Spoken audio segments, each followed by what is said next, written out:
O Presidente da República de Guiné-Bissau terá prometido ao PRS e à APU-PDGB resolver as questões que estão na base da crise política vigente no país. Nuno Gomes Nabian e Fernando Dias elencaram uma série de questões que têm dividido os partidos e contribuído para uma crescente crise política.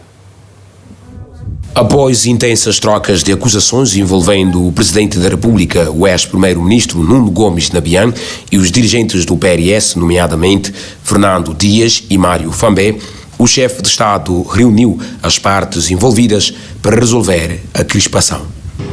Tem uma certa crise, uma crispação a nível político, então o Presidente percebeu ou entender para bem que equilíbrio humano para conversar, para ver como é que de facto não poder resolver diferentes questões que tem. Essa coligação tinha na sua agenda pontos que não pensa como é importante discutir com o Presidente da República, desde que não reivindicar que a abertura da Assembleia Nacional Popular. No encontro que durou 4 horas, a coligação Aliança Cumbalanta voltou a exigir a marcação da nova data para as eleições legislativas antecipadas. Não discuti sobre marcação de eleições que deve acontecer. Não se vê como a Assembleia está dissolvida. Sobre exigências, Nuno Gomes Nabian informou que o Presidente da República se comprometeu em resolver questões em causa. Situações que não passam a partidos políticos. Não há problema na PRS, não há problema na MADEM, mas não há problema na PAGC. Portanto, todas as situações que não abordar com o Presidente da República e toma nota e permitir como ir a trabalhar de forma séria para poder ajudar a resolver todas as questões que não por mesa. É importante destacar que após a instalação de crises em alguns partidos políticos da oposição, este é o primeiro encontro promovido pelo Presidente da República com as partes envolvidas, restando agora MADEM G15 a segunda força política do país. País, Guiné-Bissau, onde o governo promete trabalhar com os parceiros para conseguir resultados relevantes no combate à violência contra a mulher e a criança. A promessa foi feita pela Ministra da Justiça, que falava à margem da segunda Conferência de Liderança Feminina realizada na cidade de Bissau. Dezenas de jovens reuniram-se em Bissau para uma conferência sobre liderança feminina com o objetivo de despertar consciências, ampliar visões e refletir sobre o papel da mulher na sociedade.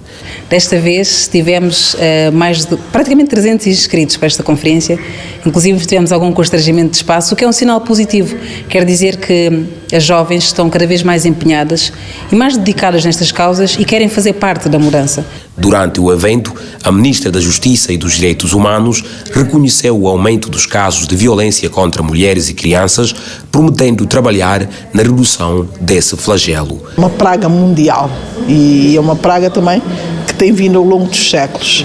Não quer dizer que a gente se conforme, não quer dizer que vamos cruzar os braços, cruzemos os braços e digamos, aconteceu sempre, não se vai fazer nada. Não, estamos com os parceiros internacionais, estamos com muitos apoios, estamos todos muito empenhados a ver como é que a gente consegue desdramatizar e reduzir drasticamente essa perspectiva da violência contra as mulheres e as crianças, sobretudo, e mecanismos já estão acionados.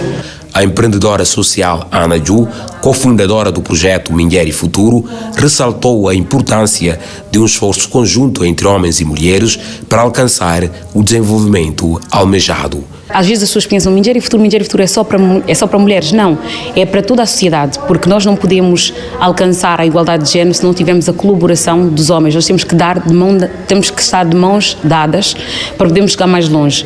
Portanto, isto é uma questão de nós todos concordarmos que realmente há uma lacuna e há uma necessidade de incluir as mulheres para juntos alcançarmos aquele futuro e aquela igualdade de género que nós tanto desejamos. Dados indicam que as mulheres constituem um grupo mais vulnerável da sociedade guineense devido à falta de acesso à educação, à violência de género, entre outros desafios. O Fundo Monetário Internacional e as autoridades da Guiné-Bissau alcançaram um acordo que pode sustentar a aprovação da 4ª e da 5ª avaliação do Programa de Crédito Alargado, mediante o qual o país poderá ter acesso a um montante adicional de mais de 7 milhões de euros. Segundo peritos do FMI, o ambiente sociopolítico do país prejudicou o desempenho deste programa. Se tudo correr como previsto, a Guiné-Bissau poderá ter acesso a um montante adicional de cerca de 8,2 milhões de dólares americanos no âmbito do Programa de Crédito Alargado com o Fundo Monetário Internacional. Mas, para isso, é imperativo que as dívidas públicas do país sejam sustentáveis. O que é essencial é fazer consolidação orçamental, reduzir o déficit, não eliminar, mas reduzir o nível do déficit para que a dívida comece a baixar e possa converger aos níveis de convergência da UEMOA, ao redor do ano 2027. Recomendações do FMI, que alcançou o acordo de nível técnico para a 4ª e 5ª avaliação do programa, cujo desempenho ficou aquém do esperado, sobretudo com a contração do empréstimo bancário para o pagamento de 6 mil milhões de francos CFAs a 11 empresários, que, segundo o Ministro das Finanças, foi sem consentimento do FMI. É por isso que eu estou a dizer, como em caso que já está na Justiça, eles querem os elementos, o porquê que se fez e quem autorizou, e se o processo correu o seu trânsito normal dentro do Ministério das Finanças, quer os rastros, aliás, o dossiê da operação. E nós estamos a trabalhar nisto para que possamos entregar a eles, para que possam ter a noção clara e também de prevenir algo do género no futuro. Segundo o Ministro das Finanças, o foco agora é a redução da massa salarial e controlo das despesas para corrigir medidas que considera negativas.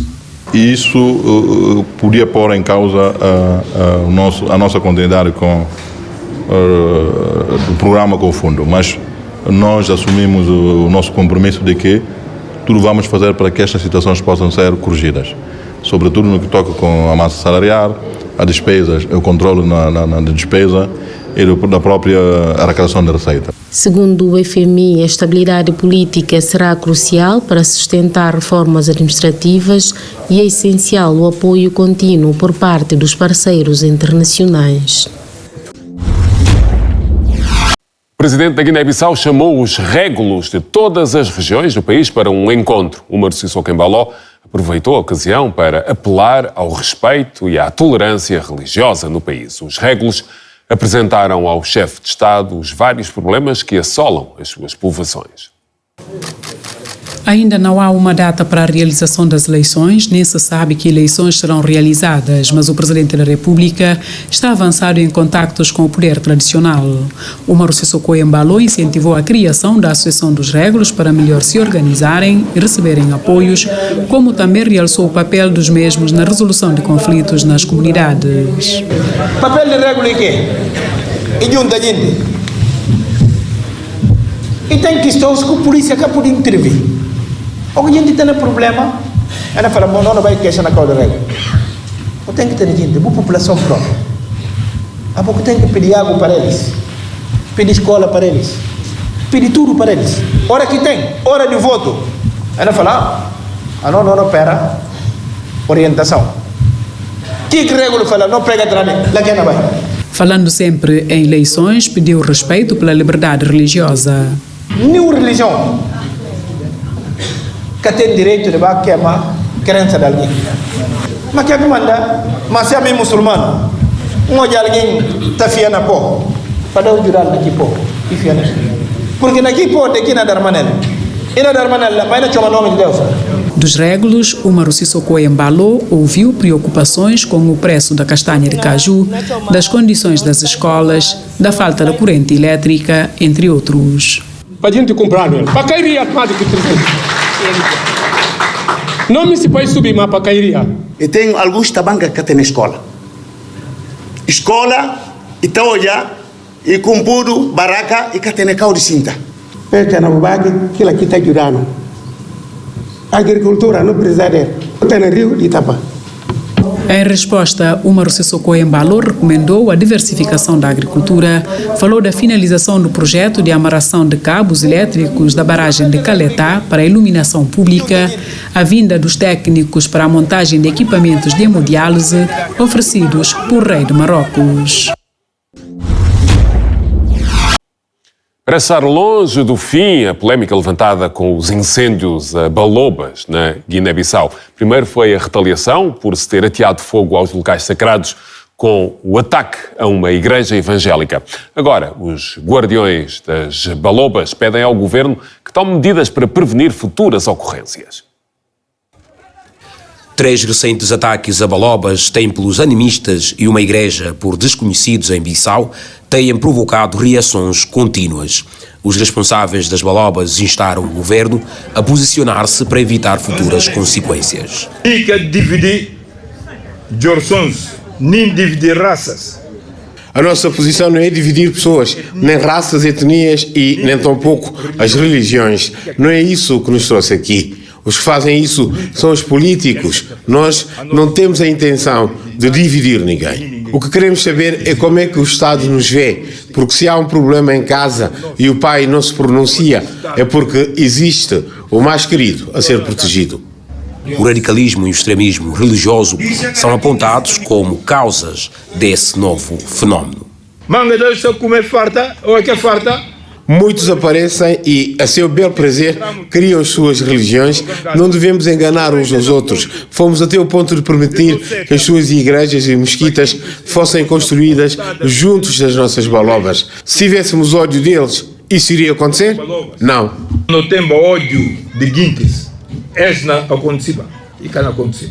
A Guiné-Bissau é caracterizada por um grande pluralismo religioso e a laicidade do Estado guineense é garantida pela Constituição da República.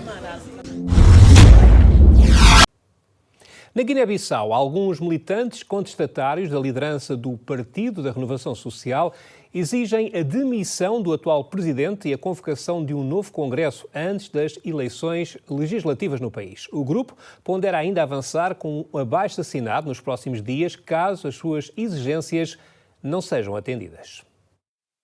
A crise interna no Partido da Renovação Social continua a aprofundar-se, com um grupo de dirigentes autodenominados inconformados exigindo a saída do presidente Fernando Dias da liderança do PRS e a convocação de um novo Congresso Nacional para legitimar o partido. A partir de nós, pensar no diante e para não puta responsabilidade a membros fundadores para tomar a gestão do partido até novo Congresso. Que lá na mãe, não? Por outro lado, o coletivo saudou o Supremo Tribunal de Justiça pelo indeferimento do pedido de notação feito pelo presidente interino. A figura do presidente interino não existe e nem tem suporte legal. Ponto 3.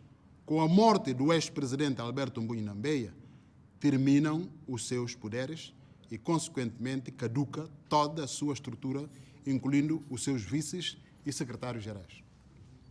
Ponto 4. O presidente interino não pode representar o partido interna e externamente. Nos próximos dias, os inconformados ponderam avançar com um abaixo-assinado, caso as suas exigências não sejam atendidas. Grupo de inconformados e grupo que inconforma com princípios de gestão interna do partido e grupo que inconforma com desagregação de estruturas do partido, portanto, não exigir reposição e que ela passa exatamente com legitimação de não órgãos. A partir de despacho, dias passa para representar o partido. Para além de não, a base assinada que não consuma. Refira-se que na semana passada o Supremo Tribunal de Justiça indeferiu o pedido de anotação da Resolução número 1/2023, de 18 de fevereiro, do Partido da Renovação Social, alegando a legitimidade da atual direção. O Ministério do Interior da Guiné-Bissau proibiu a circulação de viaturas com vidros escuros em todo o território nacional. A medida, justificada por questões de segurança no país, é também extensiva a viaturas com películas para escurecer os vidros. No comunicado apresentado pelo Comissário Nacional da Polícia da Ordem Pública, o Ministério do Interior proibiu a circulação de viaturas com vidros escuros, justificando a medida com ameaça à segurança interna do país, provocada pelo aumento de movimentações suspeitas e duvidosas de viaturas com vidros escuros. Doravante, todas as viaturas a circular na via pública com vidro escuro será apreendido por forças de ordem, nesse caso por grupo especializado de Brigada de Trânsito. Isto quer dizer para dar maior e melhor segurança a nível do território nacional. A medida também é extensiva a viaturas com películas para escurecer os vidros. Os que têm película nas viaturas, o favor de aproveitarem este momento de tirar as películas coladas na viatura. O Comissário Nacional deixou claro que a lei é para todos, sem exceção, inclusive para os membros do governo. A lei é para cumprir. Se dizemos que não tem exceção, portanto, não há uma lei para os ministros e não há outra lei para cidadãos comuns. Todo mundo tem que circular livremente na via pública, mas com viaturas sem vidro escuro. Essa decisão não tem exceção. Ninguém está, neste momento, autorizado, quem quer que seja, para circular na via pública com viaturas de vidro escuro. Em relação às viaturas que têm originalmente os vidros escuros, os proprietários devem proceder ao seu registro no Ministério do Interior, na seção de trânsito. Os advogados de defesa do ex-ministro das Finanças guineense e do ex-secretário de Estado do Tesouro pedem a libertação dos dois antigos governantes acusados de corrupção no caso do alegado pagamento de cerca de 9 milhões de euros em dívidas do Estado a 11 empresários. A defesa acredita que o julgamento, que deveria acontecer ontem, terá sido adiado por ordem superior. O coletivo de advogados dos antigos governantes Suleimani Seidi e António Monteiro pede a libertação dos constituintes por ultrapassarem todos os prazos para a prisão preventiva. A defesa solicita, em nome dos direitos fundamentais, a libertação imediata dos nossos constituintes, enquanto se aguarda os posteriores termos do processo, se é que existirá posterior termos do processo. O antigo ministro das Finanças e antigo secretário de Estado do Tesouro estão detidos há 100 dias, devendo o julgamento acontecer a 11 do corrente, mas que foi adiado sem nova data e, segundo o coletivo, sem o cumprimento de normas. Temos fundados receios, mas fundados receios que o adiamento do julgamento deve-se a intervenção externas ao processo. Ou seja, abre-se aspas, a ordens superiores. Porque, efetivamente, pela experiência dos magistrados envolvidos neste processo, sabem que não podiam e não deviam adiar o julgamento pelos fundamentos que, efetivamente, eles ofertaram.